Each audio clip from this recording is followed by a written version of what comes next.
when your biography of Burns came out, you were attacked from some perhaps predictable quarters for it. One Marxist philosopher claimed that you were endorsing a white nationalist perspective. What do you say to people like that, people who claim you're doing something wrong by just even writing about a figure like Alan Burns?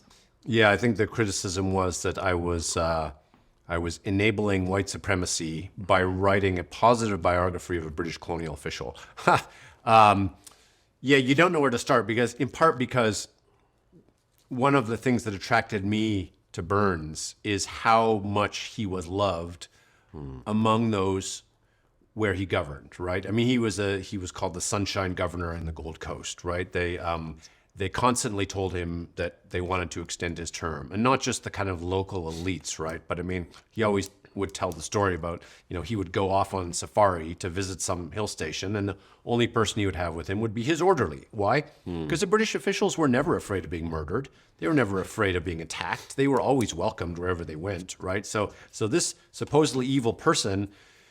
But now we need a white Marxist in Toronto to tell these stupid brown and black people who kept liking people like Burns that they were mistaken, and they really needed to get their marching orders from white academics and philosophers in Western universities. I mean, to me, this is the real racism, right? The real racism is these white academics who tell brown and black people what they are and are not allowed to think about their own histories, and what they should and should not think about those histories, right? I mean, this is, I think it's Dr. Najoya, Wanjiro Najoya, British legal professor, right, who says this is the real imperialism, right? The real imperialism is these white academics trying to tell people in the former colonies what they are and are not allowed to think about their own histories. Are there ways to ensure that academics like yourself who do write about this are able to do so without being assailed in this way? I mean, there's fair criticism.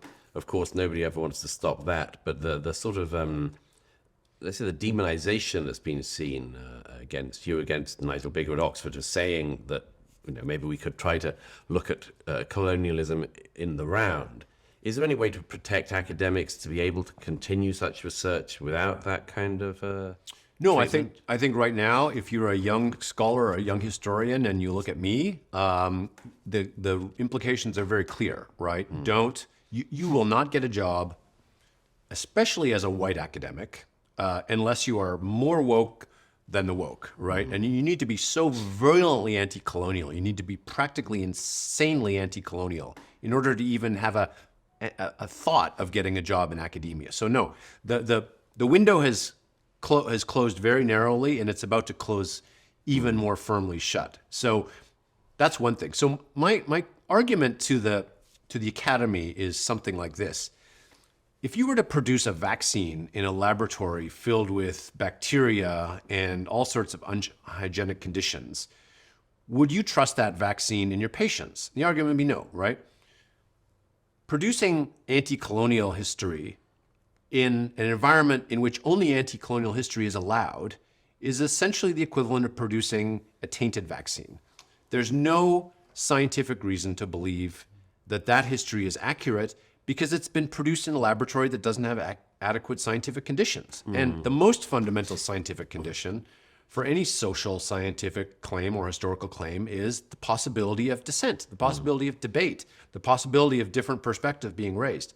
And if you shut that down, everything you produce is by definition flawed, right? So I don't even need to read it. I just need to say, it's produced in the modern academy, it's not reliable. Right. Without reading a single word of it. Just knowing the conditions of knowledge production, right, in the academic setting are so flawed, right, and so tainted that it would only be by fluke that it would produce anything of value.